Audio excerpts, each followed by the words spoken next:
Hi friends, இன்னைக்கு சூப்பரான chocolate bajji cake தான் பண்ண போகிறோம். எப்படி பண்ணலான்னு பார்க்கலாமா? ரொம்ப சூப்பர் அண்ட் சாஃப்ட் அண்ட் ஈஸியான மெத்தடில் தான் உங்களுக்கு சொல்லிக் கொடுக்க போகிறேன். ஸோ எப்படி செய்யலாம்னு பார்க்கலாமா? அதுக்கு நம்ம வீட்டோட ஸ்டிக்கை ஃப்ரீசரில் வச்சுட்டு வந்துருக்கோங்க. இப்போது 250 கிராம் மைதா, 75 gram cocoa powder, 1 teaspoon baking soda போட்டு நல்லா மிக்ஸ் பண்ணி வச்சுக்கோங்க. இது ஒரு ஜல்லில் போட்டு நல்லா ஜல்லிச்சு வச்சுக்கோங்க, கட்டி இல்லாமல்.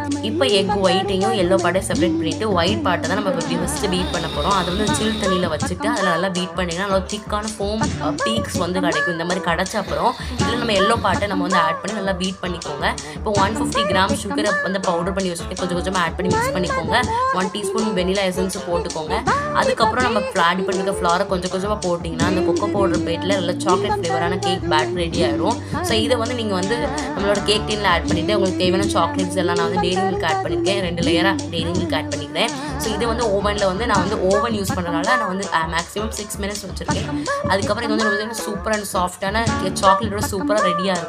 இதை கட் பண்ணி சாப்பிட்டு பார்த்தா அவ்வளோ டேஸ்ட்டாக இருந்தது. கண்டிப்பாக ட்ரை பண்ணி பாருங்கள். Bye bye.